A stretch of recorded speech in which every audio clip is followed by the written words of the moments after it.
Olá, tudo bem? Seja muito bem-vindo, você, meu querido aluno, minha querida aluna, para essa aula de ensino religioso, aqui no 9º ano, aí na sua casa, onde você estiver, você pode assistir. Olha que coisa bonita, não é verdade?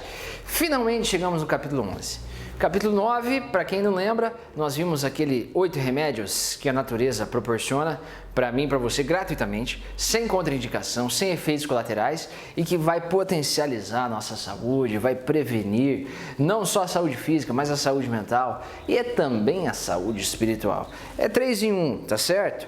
Olha só, no capítulo 10, nós vimos aquela história da árvore seca, da árvore frutífera, né? Aquela árvore que está ligada com Deus, que recebe ali o alimento, a seiva bruta e elaborada do solo, que sobe e enche a árvore, os galhos de vida, ela vai ter muitos frutos.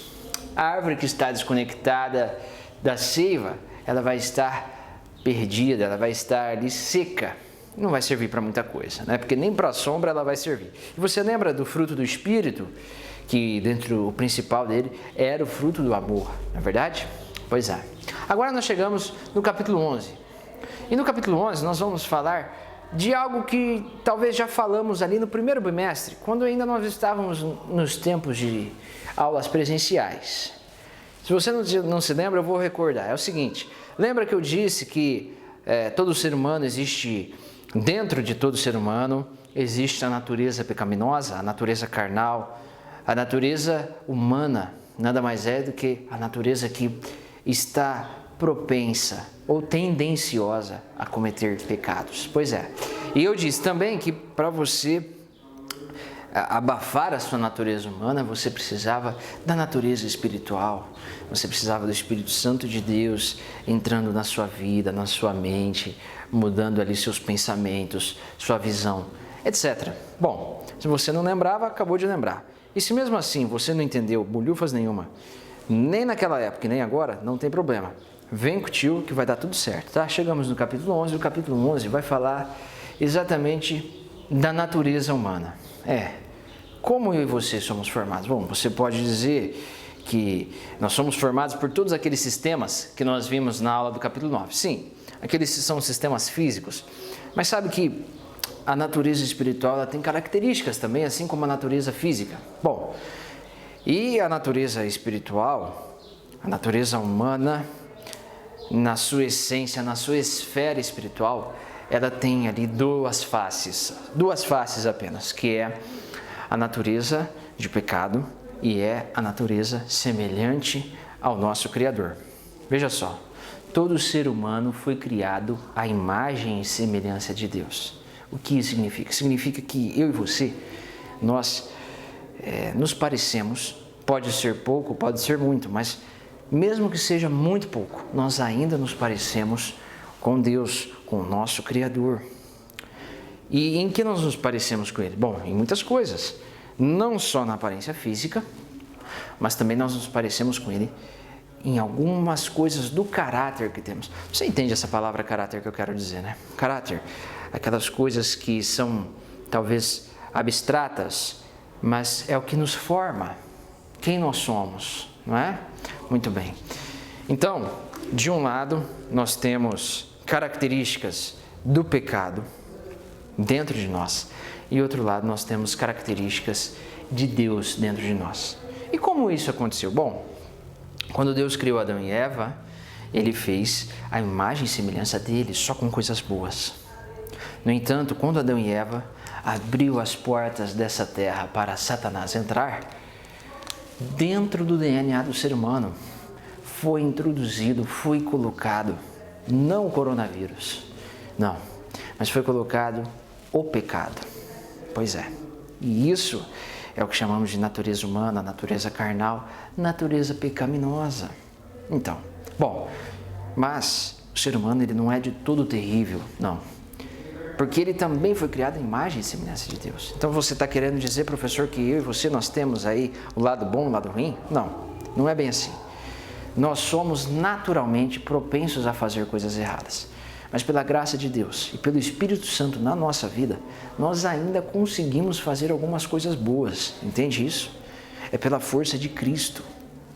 Aí você pode estar se perguntando, bom, mas como uma pessoa que é ateu faz coisas boas? Bom, não é porque ela é ateu que Cristo ainda não pode potencializar para que essa pessoa faça também coisas boas. Mas isso é outro assunto. O que importa é o seguinte, que eu e você carregamos no nosso DNA, certo? A natureza pecaminosa. Mas pela força de Cristo, porque fomos criados à imagem e semelhança dele. E mesmo que o pecado já tenha borrado muito a nossa imagem, certo? A nossa imagem física e a nossa imagem de caráter, mesmo assim, nós ainda conseguimos, pela ajuda de Deus, fazer algumas coisas boas. É mais ou menos esse exemplo aqui que eu vou dar para você. Olha só. Você é composto por características do seu pai e da sua mãe. Sim, você nada mais é que a composição, a união das características do seu pai com a da sua mãe.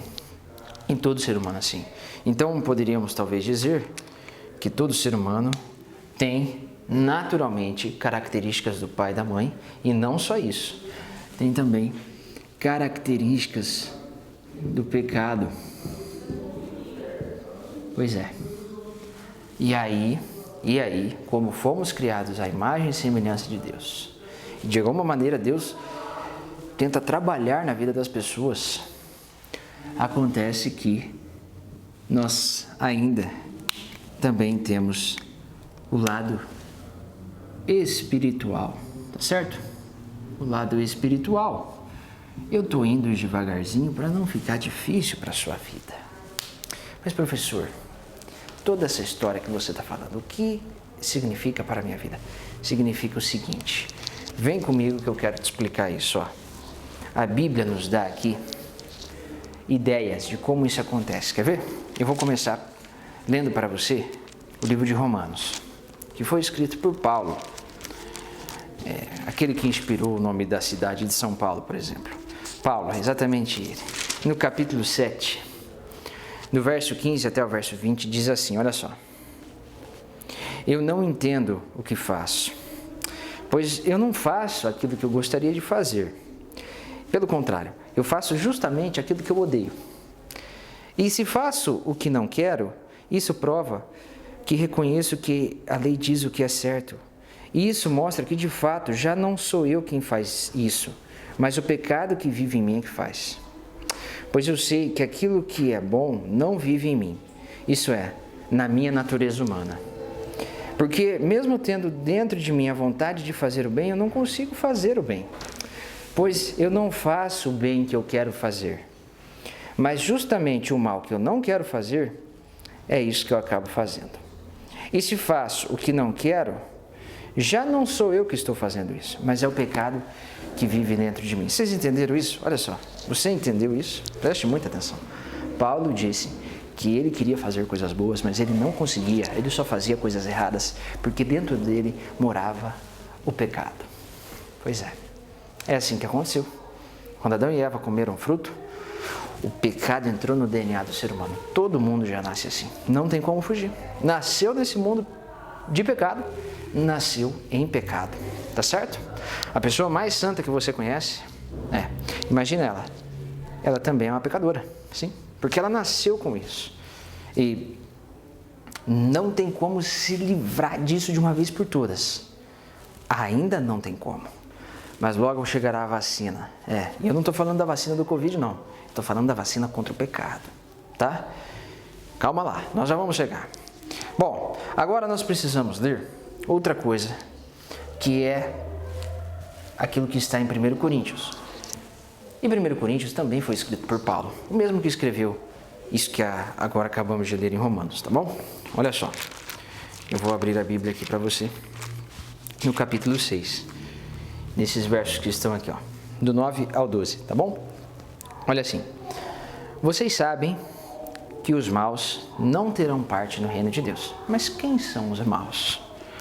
Bom, não se enganem, pois os imorais, aqueles que adoram ídolos, os adúlteros, os homossexuais, os ladrões, os avarentos, os bêbados, os caluniadores e os assaltantes não terão parte no reino de Deus. E ele diz mais, alguns de vocês eram assim, mas foram lavados do pecado, separados para pertencer a Deus e aceitos por Ele por meio do Senhor Jesus Cristo e pelo Espírito do nosso Deus. Olha, alguém vai dizer o seguinte: eu posso fazer tudo que eu quero. É claro que pode, sim, mas nem tudo é bom para você. E Paulo disse, eu poderia dizer assim, posso fazer qualquer coisa, mas não vou deixar que nada me escravize. Veja só, preste muita atenção nisso. Quando Deus criou o ser humano, Deus criou o ser humano para viver livre. Deus criou o ser humano dotado de liberdade. E não era pouca liberdade, era muita liberdade. Era liberdade demais. E aí, quando Satanás fez ali em forma de serpente aquela conversa com Adão e Eva, ele estava dizendo assim, olha, vocês não são livres, quem dá liberdade sou eu. Pois é, Adão e Eva acreditou em Satanás. E hoje, ou logo em seguida, eles perceberam que eles não estavam mais livres, que eles estavam agora sob o domínio do pecado. E hoje você pode perceber que nós não somos livres, não, porque nós vivemos sob o domínio do pecado. Quer um exemplo? Olha só, Deus nos criou para liberdades, né? Então imagine só uma pessoa que começa a beber e eventualmente ela bebe. Bom, se ela tornar-se um viciado, ela vai deixar de ter liberdade, porque agora não é ela mais que vai controlar o seu desejo pelo álcool, mas é o álcool que vai controlar a mente dela. Ela estará sendo escrava daquilo. Isso é apenas um exemplo. Bom, mas acontece que o diabo ele quer sempre, e ele usa a mesma estratégia desde a primeira vez até hoje. Ele disse que Adão e Eva não eram livres, e hoje ele quer dizer a mesma coisa. Olha, quem está do lado de Deus não está livre, o único que dá liberdade sou eu. Pois é, mas isso é um tremendo do engano, mas as pessoas talvez ainda não se ligaram para isso. Quando você é livre, você é capaz de dominar você mesmo, entende? Quando você é livre, você é capaz de dizer sim ou não para você mesmo. Quando você é livre, você é capaz de fazer as suas próprias escolhas livremente. E você não é escravizado por nenhum outro impulso. Tá pegando isso? Pois é. É exatamente assim. Agora, nós temos uma solução para isso. Uma tremenda de uma solução. E qual a solução para nós alcançarmos a liberdade? Bom, Cristo já fez tudo o que tinha que fazer e continua ainda fazendo. Agora, eu e você precisamos ter isso aqui, humildade. Vou explicar para você. Lucas, no capítulo 18, tem uma história muito bacana de alguém que era livre e de alguém que não era livre. Quer ver? Eu vou ler aqui para você, olha só.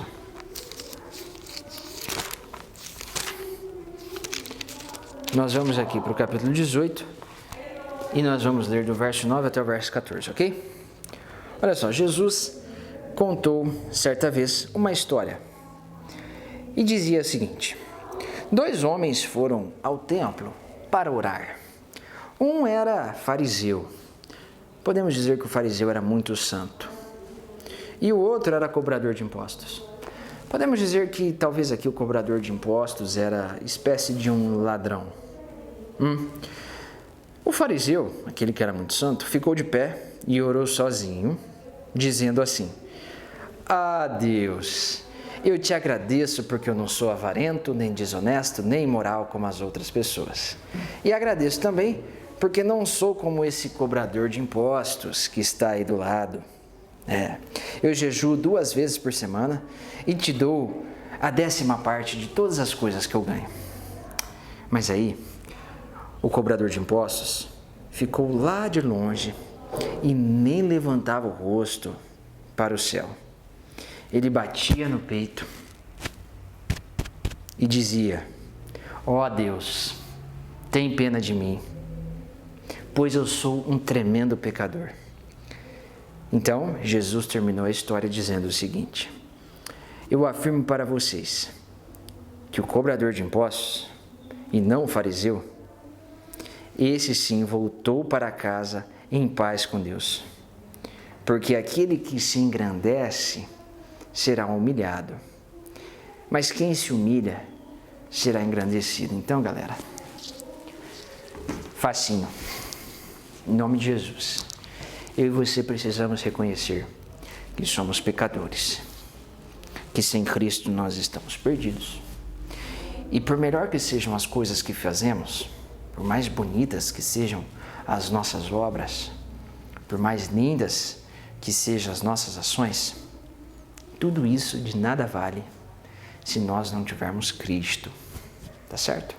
Porque mesmo fazendo coisas boas, eu ainda tenho o pecado na minha pele, o pecado no meu sangue, o pecado no meu DNA.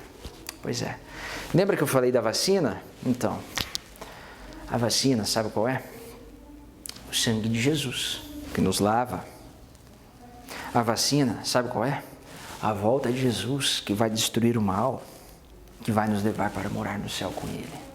E lá o mal nunca mais vai existir. As coisas terríveis lá não vão existir. Você pode estar pensando que tudo isso parece ser história da carochinha, né? Pois é. É o que a Bíblia diz. É no que eu acredito. E até que me prova que tudo isso é mentira, eu vou continuar acreditando. Agora, no que você vai acreditar, é só você que vai poder dizer. Faça a sua escolha e faça a sua oração comigo agora em nome de Jesus, tá bom? Senhor Deus, obrigado porque mesmo sendo pecadores, nós temos graça e misericórdia em Jesus Cristo e por isso nós vamos poder ser salvos. Por isso nós fomos salvos. Obrigado pelo sangue de Jesus na cruz. E quero pedir que o Senhor abençoe a vida desse aluno ou dessa aluna que está agora assistindo essa aula. E que todos nós possamos ter a humildade de reconhecer que somos pecadores e que precisamos de Jesus todos os dias. Ontem, hoje, amanhã, depois de amanhã. Então venha habitar na nossa vida. Em nome de Jesus. Amém. Obrigado. Fiquem com Deus. A gente se encontra na aula Zoom daqui uns dias, tá? Valeu!